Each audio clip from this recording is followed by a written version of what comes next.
Fans annoyed by the big money transfer of the Great British Bake Off from the BBC to Channel 4 will be hoping to throw insults like half-baked, overdone, burnt out and stale at the show's debut in its new home next Tuesday.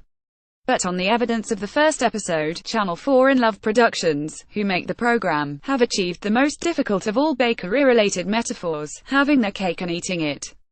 The 8th series of the Extreme Patisserie Challenge manages to seem both exactly the same but also just subtly different enough. The one visual shock is the opening sequence of new hosting duo, Sandy Tokesfig and Noel Fielding, floating in a hot air balloon, trying to find the Bake Off marquee pitched in Berkshire's Welford Park. Once they locate the tent, the show still does what it always said on the cake tin. The cooking stations for the dozen bakers and the gingham altar on which their attempts are laid before the judges still stand. And though Bread King Paul Hollywood now has Prue Leith rather than Mary Berry beside him, Leith's posh, throaty tones and kindly criticisms nothing wrong that a lot of custard would help could easily be, if lemon juice had squirted in your eyes, Berry. At first, when Tokesfig and Fielding contrive a groaning pun about being bowled over, she dashes a kitchen dish at him, he falls down, there are hints of a possible Mel Sue tribute act. But the new duo gradually set their own distinctive flavour in the kitchen. Back in the marquee, the new-look Great British Bake Off. Photograph Mark Bourdille on Channel 4 PA. From decades of other presenting gigs, we know what Tokesfig can do: clever, energetic, verbally fast. Fielding was the unknown quantity in this recipe. In his sketch show The Mighty Boosh, he generally appeared in wildly surreal disguise, but here, he turns up in his own clothes. His approach is a combination of two Roald Dahl characters: the eccentric appearance of Willy Wonka, shoulder-length hair, bird pattern shirt, crossed with the boyish enthusiasm of Charlie Bucket.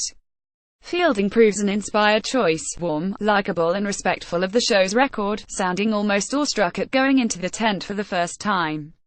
A big shock to those who assumed Channel 4 would vulgarize the franchise is what feels like a firm turning down of the knob that controls smutty puns. For Mel Sue, a bap could never merely be a bread roll, but most meanings in the new version stay single, except when Fielding finds one baker apparently circumcising a chocolate phallus. What certainly continues is the inventiveness and craft. At the time of the transfer away from the BBC, it was common for people to sneer that Channel 4 had paid £75 million for a tent and a title. In reality, the buyers were purchasing the expertise of Bake Off's creators. Although the presenters matter, the key to the show's success was the casting of the bakers and the challenges set for them. As strong as any series previously made, The Great British Bake Off. Photograph Channel 4 PA. Those elements have been carried over and, having watched every episode of the BBC years, the first Channel 4 episode is as strong as any previously made. The opening week's eye-widening showstopper challenge demands the design of an optical illusion cake, made from sponge but looking like a non-cake item, including a champagne bottle, a watermelon and a clutch bag. The last of these allows Leith to use a more waspish, Lady Bracknell intonation. This doesn't look like a handbag. Apart from 75% of the presenters, the biggest change is the different rhythm imposed by Channel 4's commercial breaks. The broadcaster has sliced the competition up by the cooking tasks, with a brief endpiece to announce the elimination and the week's star baker. This new structure brings the advantage that we lose the rather Blue Peter-ish drop-pan films explaining the history of cream horns or how Chelsea buns got their name.